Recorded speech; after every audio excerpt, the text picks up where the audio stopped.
Good morning, everybody. Good morning. Welcome to Money in the Morning, aka Economic Elevation, aka Financial Consciousness. I hope everybody's having a good day.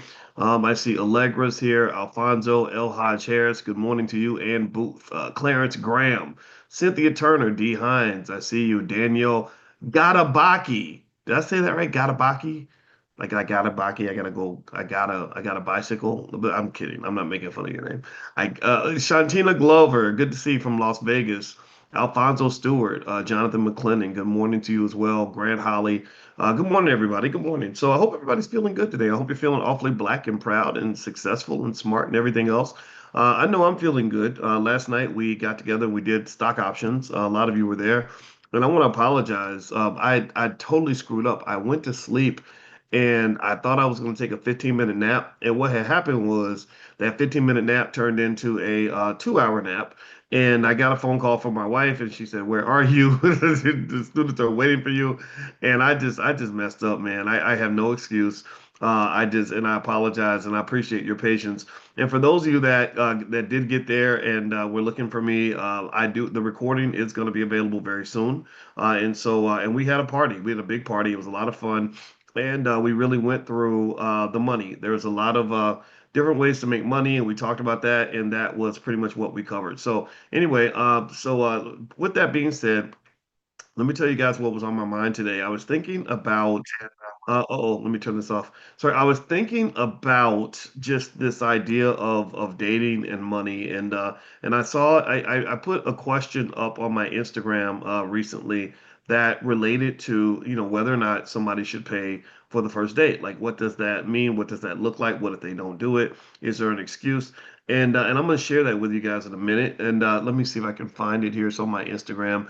The question is this, and I'd like to get you to answer in the chat. It says, you're on a first date and he says he's saving money instead of ordering drinks. So it's not that he's not going to pay for the meal. It's that, he says he's saving money, because so he doesn't want to order anything to drink. Does that make him cheap? What do you all think? Do you think that that makes him cheap, or do you think that that's okay, or what do you think? Like, let's assume that you drink, and he says, or you say you want to drink, and he says, well, I don't want to buy any alcohol, and I don't want to buy any for myself, and let's say I don't know, maybe he might buy it for you. Do you think that that would make him cheap or what? Like, what do you think? Would you respect that? Like, okay, he wants to save, he wants to make sure he's financially secure, or this guy's a cheapskate. What do you think? And be honest. Be honest in the chat. Like, don't hold back. Don't feel like you have to give a politically correct answer. Give the right answer. Give the answer that works for you. And the reason I want to ask you this question is because okay, Ann Booth says I respect that. Let me see who else. Nelly says not cheap. Shirley says that's okay by me. Kevin says cheap. Okay. All right. So yeah. So let me tell you a story about that. Not that y'all give a damn about any of my personal stories, but I'm about to tell you one. When I was 26 and broke, I went on a date with a lady one time, and I did like her. I thought she was very attractive, and so I was very interested. And we went to a restaurant, and I never drank. I didn't drink because I got too many alcoholics in my family. And one of the best gifts my alcoholic daddy ever gave to me was he made me think early that drinking was just trouble.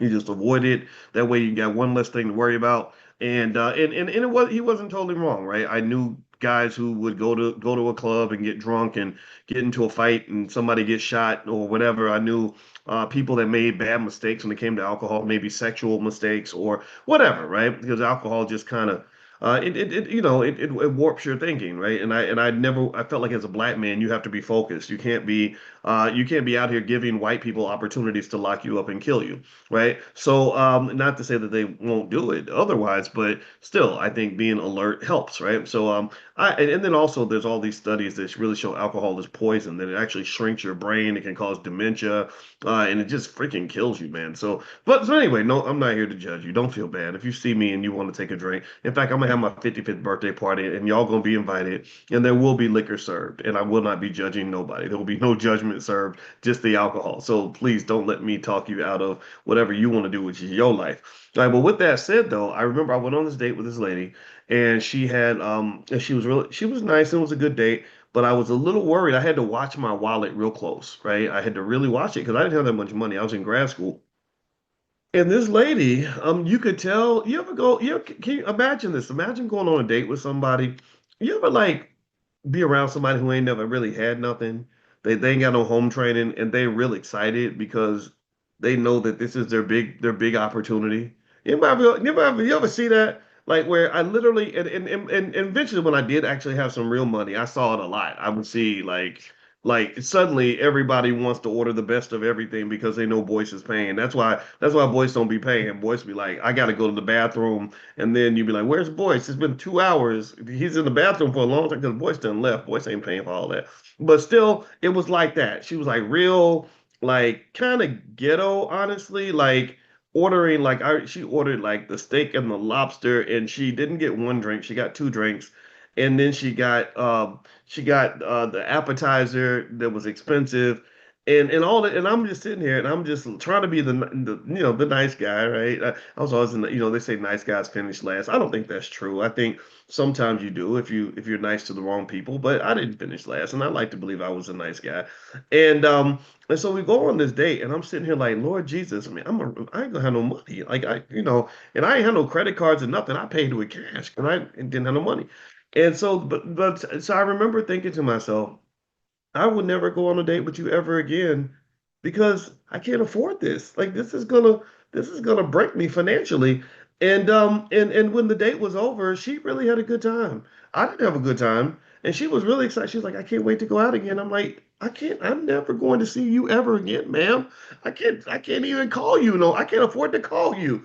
And so to me, I thought that, this whole idea of really using that opportunity to really get what she could, it gave her a short-term win, but it was kind of maybe a long-term loss because I totally lost interest.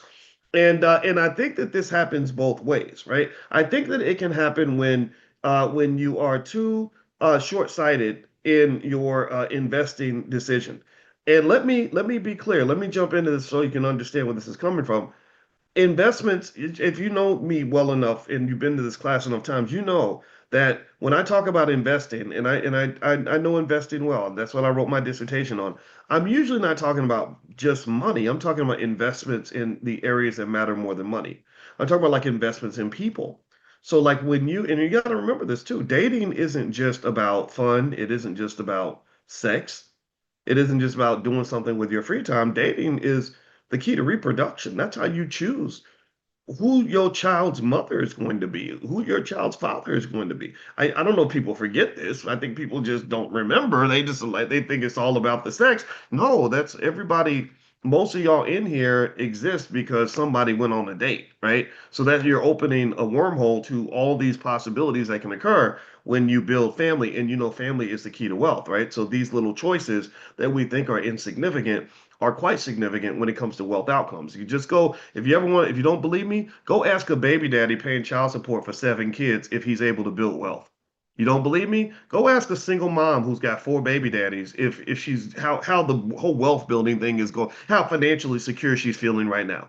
Right? So all this connects. It all connects. So when you are choosing somebody to spend time with, you are making an investment in that person. You're investing your time, you're investing your energy, you're investing your love, maybe you're investing your body, you're investing your attention, you're investing all kinds of stuff. And then eventually maybe you're investing your money. So one of the things that's interesting about that conversation, that question of, how would you feel if he says, I want to save money instead of spend money on drinks, is that it sometimes the conversation can get a little bit distorted because sometimes we forget that investments in people are some of the most important investments that you can make.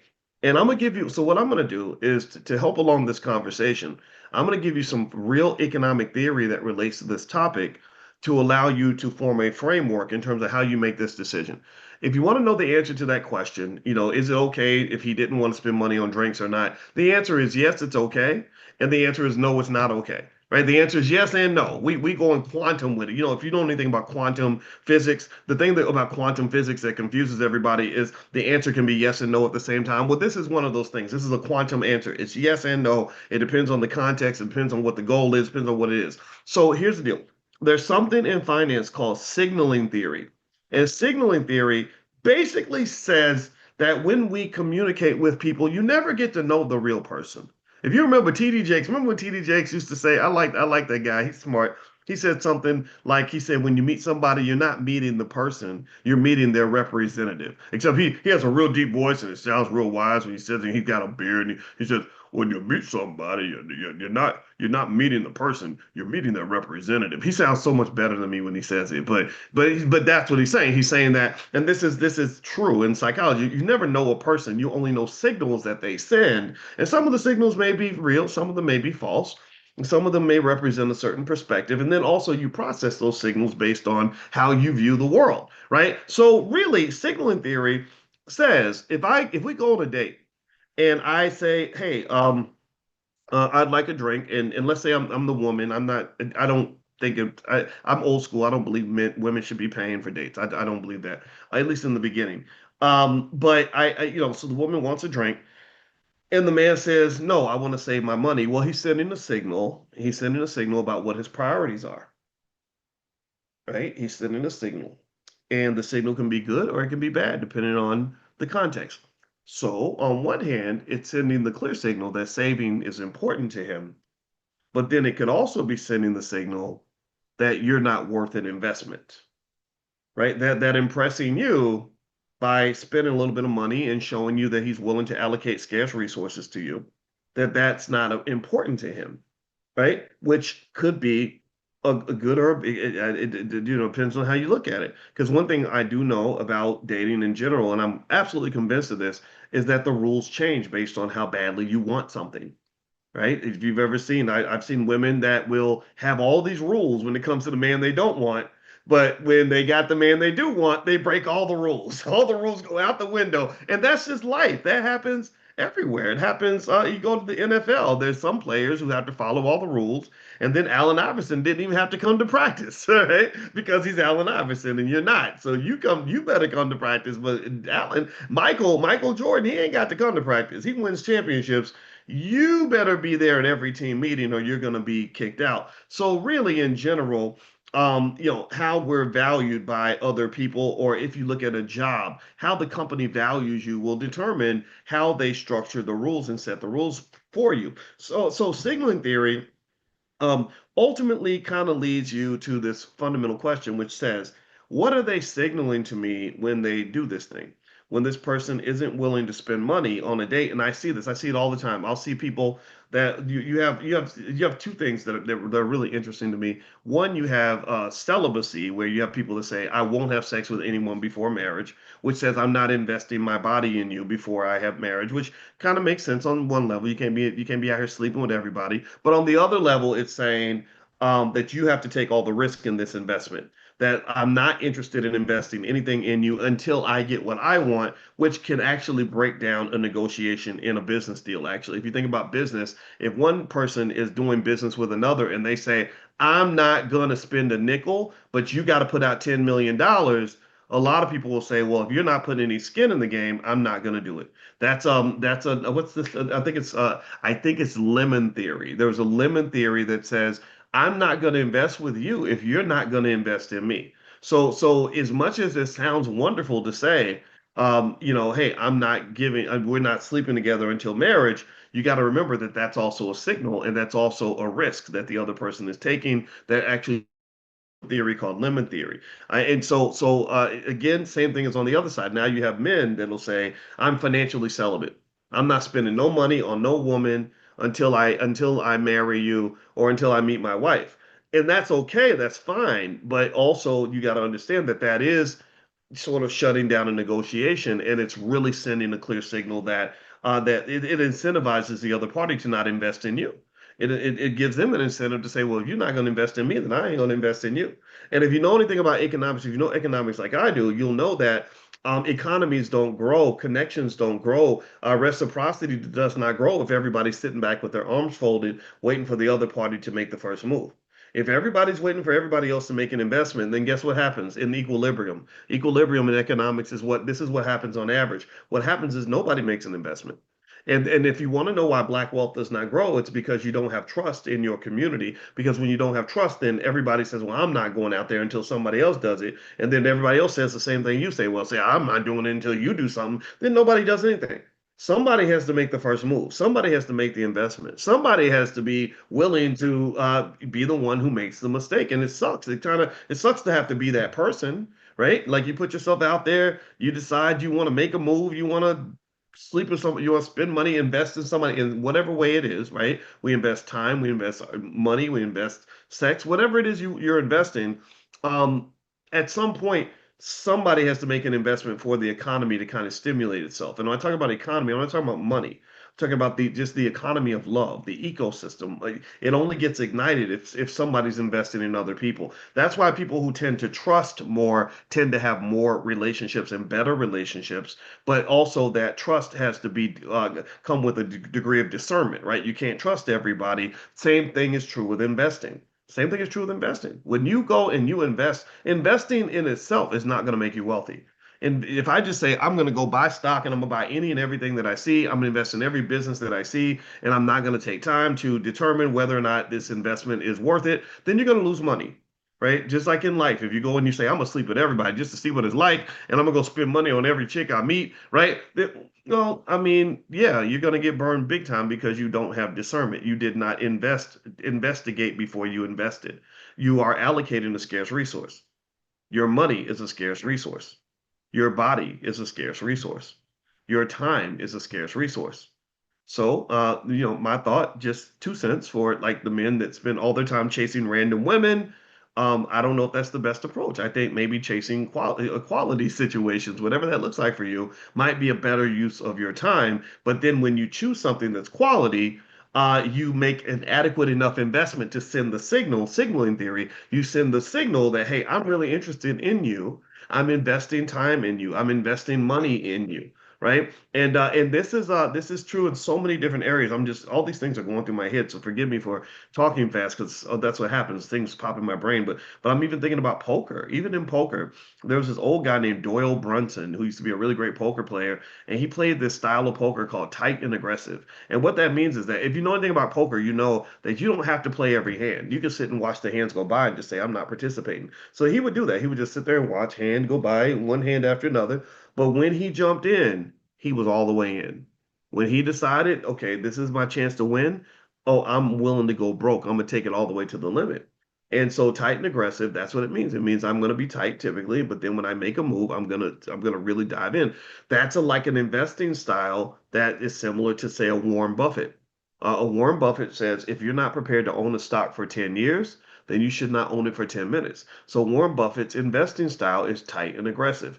He turns down 99% of the investment opportunities that come his way. He is not financially promiscuous. He is not loose with his money. That's how he holds on to it. But when he sees something he wants, he's dropping $20 billion on it. Do you understand? He's dropping $10 billion on it. He's investing for 10, 15 years. He doesn't do one night stands with his financial investments. Tell me if you get the analogy. Let me know if you get what I'm saying here. So really, I would say that unfortunately, and this is accurately, this is supposed to be true. People interpret signals from what you do. If somebody it's just like, well, I don't invest in people. I don't spend money on women. Well, what kind of woman wants to date a man like that? And same thing is true. If a woman's like, well, I don't want to sleep with anybody ever until I get married, then that means you're kind of saying, well, I need you to invest your whole life in me, and then maybe I'll decide to let you know if this is appropriate for me. I'm not telling you what to do with that, but I'm telling you that that wasn't interesting to me. My wife and I didn't follow that rule. I kind of wanted to know what I was investing in, right? Because my life was important to me. So anyway, but not to put her business out in the street like that. But she's a very awesome lady. She's 100% woman. How about that? So let's keep going. Opportunity cost. That's another concept that you might want to think about. This is big in economics. Opportunity cost is something that people don't talk about enough, where literally every time you invest in one thing, what that does is that keeps you from investing in another thing, right? Every time you put your money or your time or your energy or some resource, I'm not talking about just money, I'm talking about resources, I'm talking about things more important than money. Every time you allocate your resources in one direction, you're missing the chance to allocate in another direction, right? So that means that if you value your time, then then you put your time into a person or into a thing. that means you're taking away from something else, right? So this is another reason for discernment. This is another reason why the best investors really investigate before they make the investment, is because they're like, hey, if I give you my money, you're going to tie up my money, and I don't want my money tied up in something that isn't going to work out. So I'm really going to do my due diligence before I make this move. So think about it. Imagine if people approach love and relationships the same way. Imagine if they said, look, I might give you 3 years of the best years of my life. Before I do that, I got to make 100% sure that you are the person for me. Think about how many people would be in better situations. Think about how many people there are who regret the fact that they invested the best 3 years of their life, or my 5 or 6 most fertile, productive years, right? In this person that wasn't even serious about me. I missed all these opportunities to date these guys that really would have loved me because I was wasting time on this bozo, right? But then you got to go back and look at that and you say, well, did you think of it like an investment, and did you do your due diligence? Did you take your time to decide, okay, you're really worth this opportunity cost? Because now you're not just talking about losing a little bit of money, you're talking about losing years of your life. It may take away your opportunity to ever have children or whatever it is, right? So ultimately, opportunity cost is a big deal. So if you circle back and you talk about the drinks, if a guy says, "Hey, I'd rather save my money than spend money on drinks." Now, by the way, can you guys hear me right now? Give me a quick yes if you can hear me. Somebody says that they can't hear me. I want to make sure. Calvin says he can hear me. Calvin hears everything. Calvin can probably hear my thoughts because he's the smartest black man in the world. James Keller, okay, Joy. All right, so yeah, so whoever can't hear me, I don't know what to do. I apologize, but yeah, so there we go. All right. Okay, so let's get back to it. All right, so here, if you're talking about opportunity cost, a man who says, I don't want to spend money on drinks, I'd rather save that money.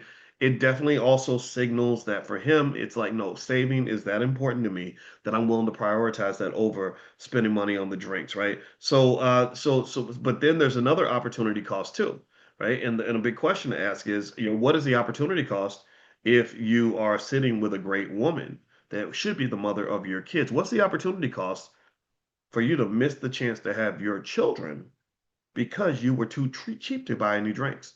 And she misinterpreted that signal, right? That's another thought as well, right? So what it really says is that when we have hard and fast rules that apply to everybody all the time, a lot of times that rule isn't going to work. Right? There has to be space for the exception. There has to be the space where it says, you know what, this lady is really like, I'm gonna tell you like this. I broke every rule I had when it came to women, when it came to my wife. Why? Well, because she was one in a million to me. Like I think, okay, boys, you better do this right. We gonna go all out because we can't find a lady to replace this one right here. So that to me says that if you have rules that apply to everybody, I don't know if that's the best rule. I think you should look for the exception and then you move on the exception. You say, okay, you know what? This is different. I'm gonna do this, right? But everything can't be the exception. Like you can't be one of those people that's like, I normally don't do this, but no, that ain't nobody gonna believe that. All right, so let's keep going. And so there's something also called social exchange theory. And social exchange theory basically says that a lot of relationships are built. See, this makes me mad. It says basically that relationships are built on quid pro quo. It sounds like this, and I know some people are gonna say, "No, it shouldn't be like that. You should love unconditionally." No, ain't nobody got time for that. You just want to be with somebody, and they ain't doing nothing for you. They add no value to your life. Maybe they give you a good conversation and some good sex, and that's it. No, you got bills to pay. You got kids to raise. You got things to take care of. Like, come on, it's crazy to me that people don't understand quid pro quo is a natural byproduct of any ecosystem. It doesn't mean everything has to be transactional. Doesn't mean you have to become hookers. I'm not saying go sell your body for $2.85. That's what Cardi's teaching the little girls, which I wish they would stop doing that. That's not what I'm saying. I'm saying that this idea of sort of like unconditional commitment, I don't understand how that works. It's almost like saying you should want to go to your job even if they don't pay you. And I get it. Maybe you love your job that much, but if you have bills to pay and you're going to be homeless because you're going to the job and not getting compensated, how's that going to work for you? The only way that works is if you're not playing the game of economics.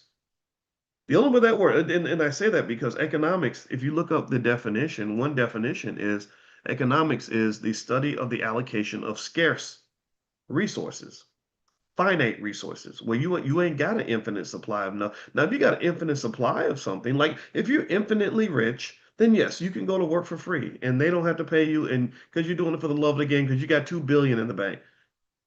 Shout out to you and your family.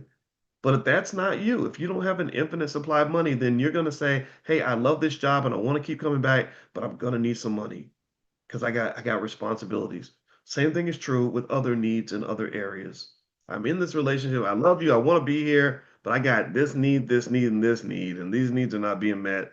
So I want to stay, but I gotta go, right? And and it's up to every individual to decide what their needs are. But social exchange theory says that relationships are built on perceived costs and benefits.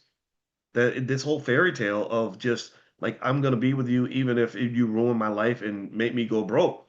That doesn't make any sense. If you want to know why the rapper 50 Cent is such a mentally deranged human being, he's really the sad, angry, old rich man, the black Uncle Scrooge that sits up in his house and just trolls people and has negative thoughts and has no family because he has significant trust issues. But then can you blame him? The man got shot 9 times, right? And his mama died when he was a baby, poor thing. So my heart goes out to him, but he's a jerk, right? And he had this song called 21 Questions. Anybody remember that song? It's a hip hop song back in the day. And it's like I should find the it's like remember, girl, it's easy to love me now, but would you love me if I was down and out? And girl, would it something like let me see if I can find let me find the lyrics. Like it was a good song actually. But listen to this song. Listen to how crazy this song sounds. It says, um, let me see. Hold on, let me read it. I provide everything you need, and I like your smile. I don't want to see you cry. I got some questions I gotta ask, and I hope you can come up with the answers, babe. Girl, and then he says, "Girl, it's easy to love me now. Would you love me if I was down and out? Would you still love me, girl? It's easy to love me now." Okay, I'm gonna stop singing because that's just terrible. He says this. Listen, he says, "If I fell off tomorrow, would you still love me? If I didn't smell so good, would you still hug me? If I got locked up and sentenced to a quarter century, could I count on you to be there to support me mentally?" You're asking these interesting questions that say, if I wasn't 50 Cent, if I didn't have $100 million in the bank, if I went broke and I was stinking and I was locked up for 25 years and your son or your child has no dad because I'm in prison, would you still stick with me? I'm not saying that that can't happen. I've seen that happen, but I also wonder, I say, well, that isn't that like her saying, if I gained 400 pounds and cut off both my legs and started smoking crack, would you still love me as much as you love me that I'm this cute little thing with a nice booty? Like, would you still appreciate me the same way? He also says, if I went back to a hoopty from a Benz, would you poof and disappear like some of my friends? If I was hit and I was hurt, would you be by my side? If it was time to put in work, would you be down to ride? Now, for those who need a slight translation in Ebonics, that means that if I'm going to go murder somebody and possibly get the death penalty for murder, would you be down to ride? And I think the answer should be hell no. Like, why would you go ride for some? Did you? And this is what's interesting too. There's a lot of women in prison for like crimes that a man committed. Like she's like, "Hey girl, let me hide the crack in your closet." And next thing you know, this mama's in prison. Her kids ain't got they got to go visit their mama in jail, right? So to me, this is all strange, right? Let me keep going. It says, I get out and peel a nigga cap, chill and drive. I'm asking questions to find out how you would feel inside. I would feel terrible, like you shot somebody. That's what it means to peel a cap, for those who don't know. If I didn't rap because I flipped burgers at Burger King, would you be ashamed to tell your friends you're feeling me? Right? And I remember I heard that song, and that song got on my nerves because I said, this is the most realistic crock of shit I've ever heard in my life. No disrespect. I know I shouldn't cuss. It's not nice. But I listened to the song and I was like, that don't even make no sense.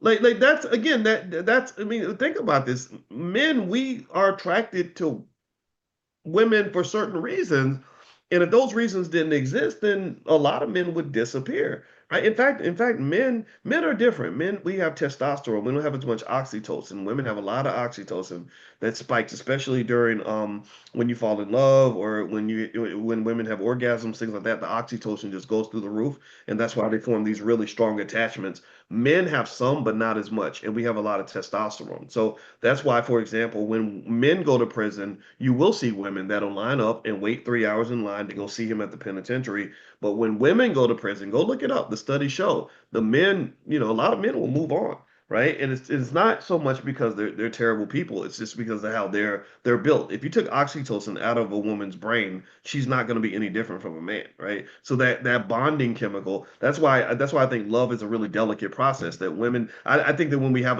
I think we do a huge injustice to the world. This is me on the soapbox for 30 seconds. We do a huge injustice to the world when we try to convince women that they're just like men.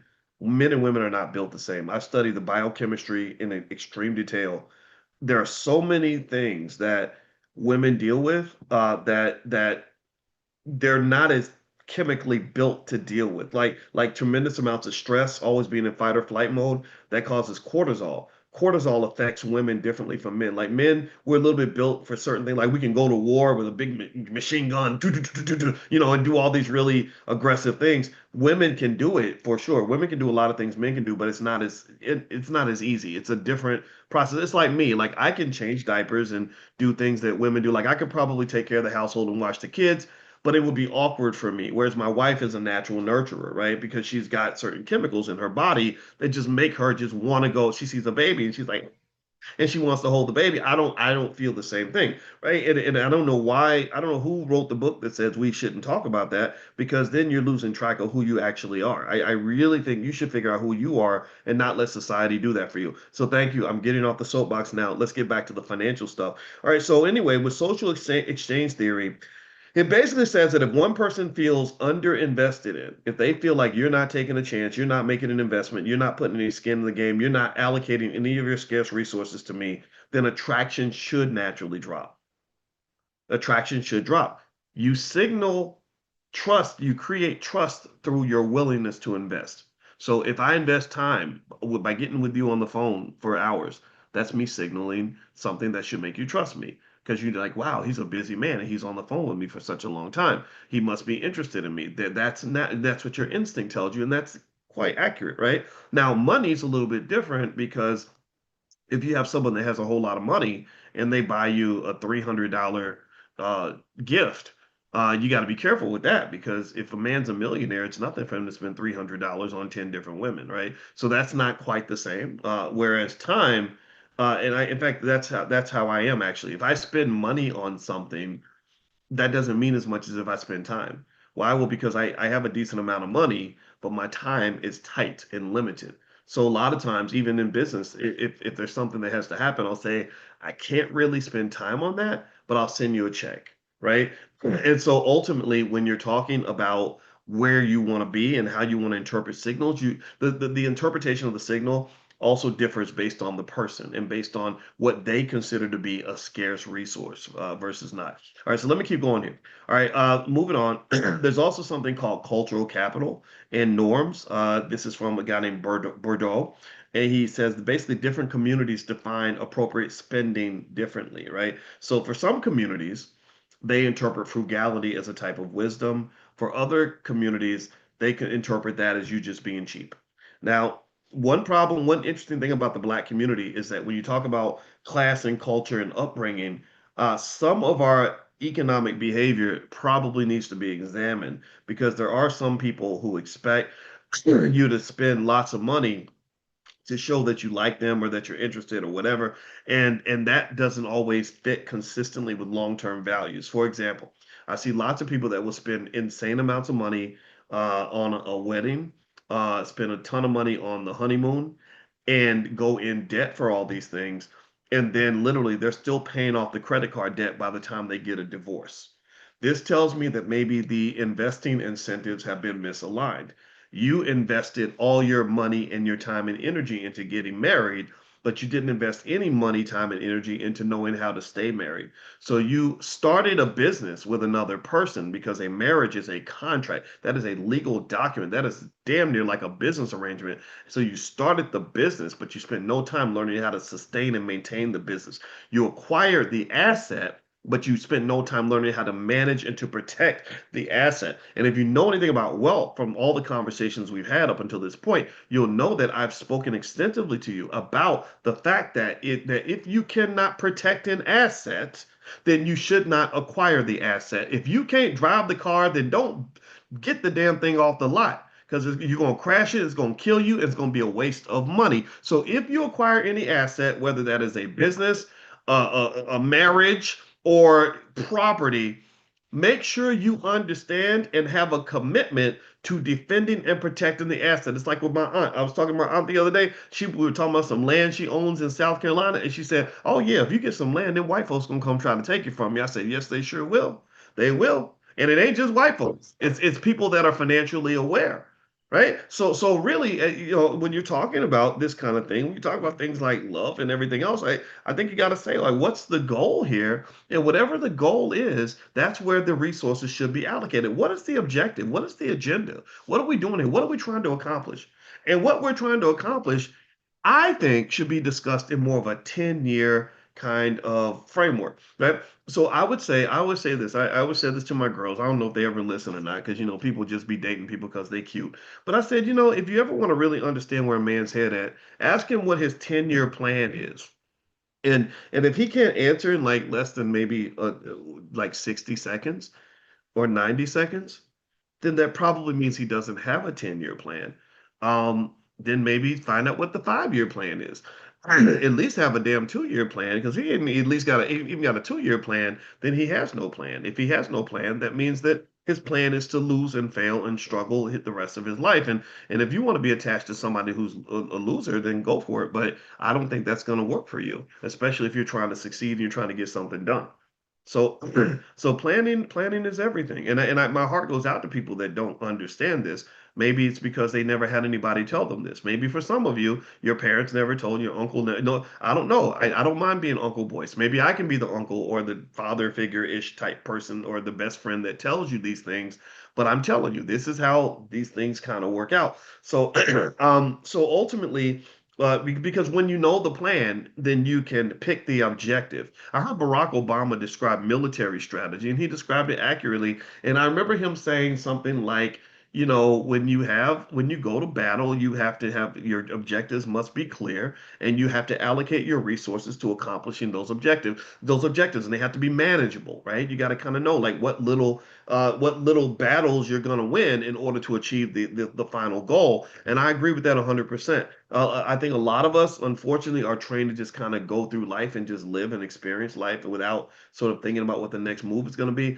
I don't know if that's how you can succeed, especially if you're black. I see a lot of failure and struggle and stress that comes from a lack of planning. For example, if you every time you see a 25 or 30-year-old who is struggling financially, just circle back. I want you to rewind the clock about 20 years, and I want you to know for a fact that it is almost guaranteed that there was nobody that had a plan for that child.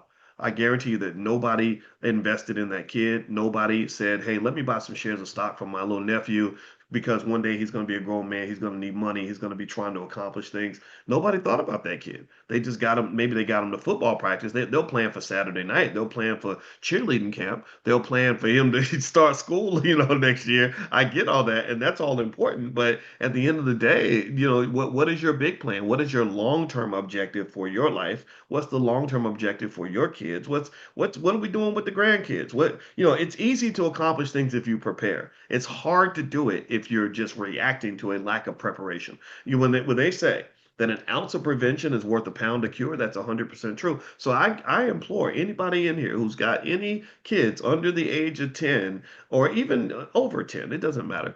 I implore you, like, sit down and just really process, like, what is my long-term plan for this child, and how can I do little things right now to kind of get them there, right? So, and the same thing is true with relationships, right? If you're going to spend your time engaging with other people and and trying to sort of go on this journey together, think about something longer than just the simple stuff, right? The dopamine driven activities, like a wedding day is just a big old party that's like filled with excitement and it's very temporary though, which can lead to sadness and depression after it's over. That's what dopamine does. Dopamine, living your life based on dopamine is you really become a little bit of a dope addict, because similar to a drug addict, you get this big high and then the high levels off and then you go for another high and you're living high after high, and then what happens is you eventually get burned out. That's what happens to drug addicts. Their circuits get burned because they're always looking for one high after another. Some people do this in relationships. That's why if you ever want to see a sign of this, look for people that have like lots of 1 year,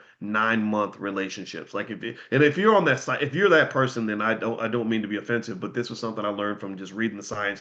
There are people that have these like 6 to 9 month flings, right? Or cuffing season comes up and they're excited because they got this whole new person. It's a whole new experience and whatever. But unfortunately, sometimes that can lead to like depression, like long term, like sadness. Like, man, I don't have anything that sustains me. Nothing fulfills me, because dope does not fulfill you. Dope will make you happy temporarily, right? So that new man, that new woman, that new experience is great for sure. But in terms of long-term fulfillment, those keys to sort of long-term contentment, that doesn't exist. Contentment tends to come from those four areas I mentioned before. Was it purpose, living in your purpose, growth, growing, consistently growing, which comes from some challenges, community, being around, constantly being around people that want what's best for you, and then contribution, wanting what's best for others, like helping others, right? So those tend to be four things that are connected to that long-term fulfillment. But I'm not here to be preachy, even though I am preaching. So, but feel free to ignore it. All right. So one other area I want to mention in terms of this whole money thing and whether or not you should interpret it a certain way if somebody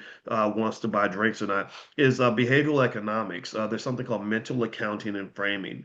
So basically, um, people frame how they spend their money and they frame it based on what they see, right? So some people may frame dating as a non-essential expense. Like, hey, look, I'm gonna do it, but it's kind of extra, and the more I spend, the more expensive it feels because it's just an expense. Just like with kids, some people frame the spending on kids as an expense. There are others who frame the spending on kids as an investment. That's a really important distinction. If you see something as an expense, then you see it as a loss. If you see something as an investment, you see it as a gain. Because what investment is you're building a capital base. And this is really actually helpful when it comes to overcoming failure. A lot of people see failure as wasted time. Like, oh man, I shouldn't have done that. That went bad. Man, I'm a loser. This sucks. I need to stop doing this. And some people, though, if you listen to like motivational speakers and stuff, and they're right about this, they'll say, no, your failure is a lesson. They say, no, sometimes you win, sometimes you learn. And I can guarantee you this much, this is 100% true. This is why I tend to see failure, so-called failure, as an investment, is because you will never show you can't show me a single highly successful person who has not failed a billion times. Right? So sometimes the secret to their success is their willingness to fail. Right? Like Michael Jordan used to say, he said, I've missed 27,000 shots in my career. I've been tasked to take the game-winning shot 188 times and missed every single one, right? And he goes down the list. And I've lost this many games in my career. And he says, that's why I succeed. Because he sees his failures as capital. That's a capital base. And if you know anything about money from all the conversations we've had, you know that the most important thing you can have to be a wealth builder and an income driver is a capital base, right? And to give me a yes if you've heard me talk about the importance of the capital base. The capital base is more important than a college degree. A capital base is more important than a credit score. A capital base is more important than a good job. To hell with a damn good job. That ain't no capital base. That job don't even belong to you. It belongs to your boss. So if you want to build a capital base, not for money, money is important. We'll put that over here for a minute. But I'm talking about things that are more important than money. I'm talking about life right now. Life matters so much more than money. Then keep on being committed to fail. Learn how to be relentlessly committed to failing when necessary, because every time you're failing, you're learning, you're getting better. You're like, ooh, I'm not doing it like that no more. And then you become this person who has these amazing successes, and it's all in your resume. You're looking at a guy who's kind of in this category, right? I'm 54. I should have accomplished something by now. But when I see see my resume and they're giving me an award and they're like citing all these things I accomplished. You know what I see? I see failure, failure, failure, failure, failure. Man, it was hard making it through that valley. Oh my God, I can't believe I got to the light side of that. It was so dark. Like that's what I'm thinking. It's scrolling through my head, right? And but it's not out of embarrassment. It's not like I don't believe I deserve it. But if I did deserve it, it's because I was willing to tolerate that darkness that comes with, man, I screwed up again. Damn, I keep trying, it ain't working. Like what isn't working, right? Like that willing. So really I'm just telling you, framing is everything. How you frame the world will shape everything about how you interact with it. If you see something as an investment and you see something as capital building, then you're gonna stay with it. But if you just see it as an expense, who wants more expenses? Who wants things to be expensive? Your children don't they I hate it when they do these articles and they're like, kids are so expensive and it costs this much to raise a child and I can't afford to have children because kids are so expensive. I'm like, no, you really can't afford not to have children. If you look at your kids as an investment, you're not going to say, I can't afford to have children. You're going to say, I can't afford to not have kids because they're going to really be important for the family when it comes to maintaining the legacy, running the business, helping me when I get older, helping us to make sure that we keep this thing going. So kids, if you see them as an expense, then you will not want to have children because you can go around and just keep having sex with 10,000 people and living your best life. And God bless you for that. I'm not judging.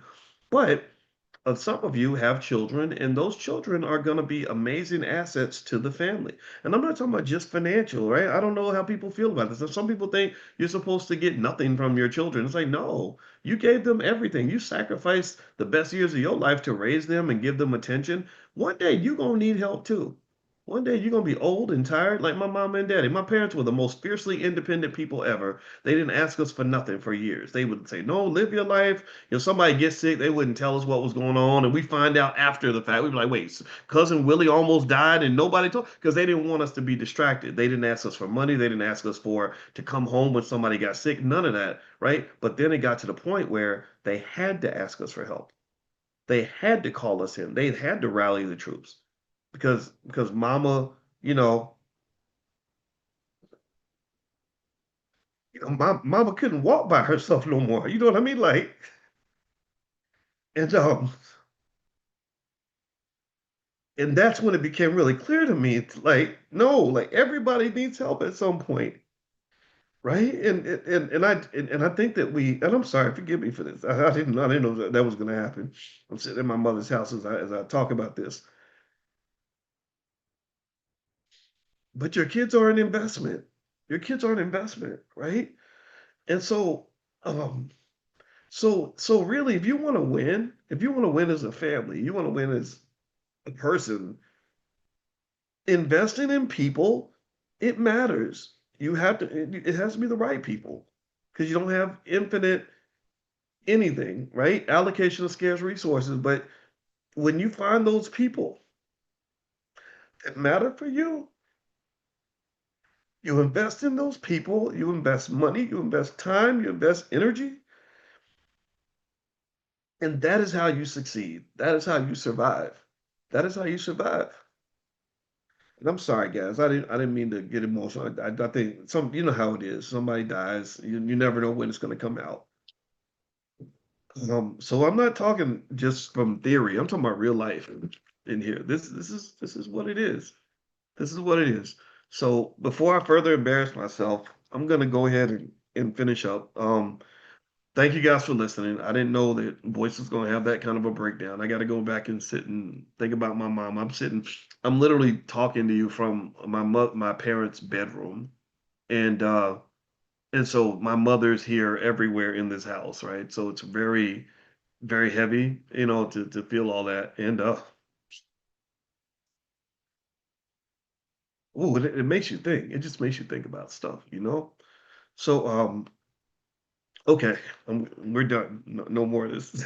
So um it was great to see you guys. Let's go ahead and finish up for today. And we'll be back tomorrow morning at 10, like always. And also, just so you know, today at noon, Larissa Humphrey is going to actually she's starting a weekend seminar on how to pay zero taxes. And so here's the link if you guys want to join. I'll put the link in the chat. Let me see if I can find it here. I had it a second ago. So I'll put this in the chat. So if you guys want to join, they start at noon, and I'm gonna come in for a second just to say hello and to participate very briefly, and then after that, I'm gonna bounce out because I probably, obviously, as you can imagine, I probably need to go meditate for a little bit because I ain't gonna lie, I miss my mama. You know, it's like some stuff you just never recover from it. Like it's just not natural. Like losing a parent is so unnatural. And it's like, man, like what is this crap? Like you just, like mamas are not supposed to die. So shout out to all the mamas out there. And if you got a mama, go give her a hug for me, because I wish I could hug my mama. All right. So thank you guys for listening, and thank you for tolerating me and all this. I didn't mean for this to happen. You guys have a great day. And God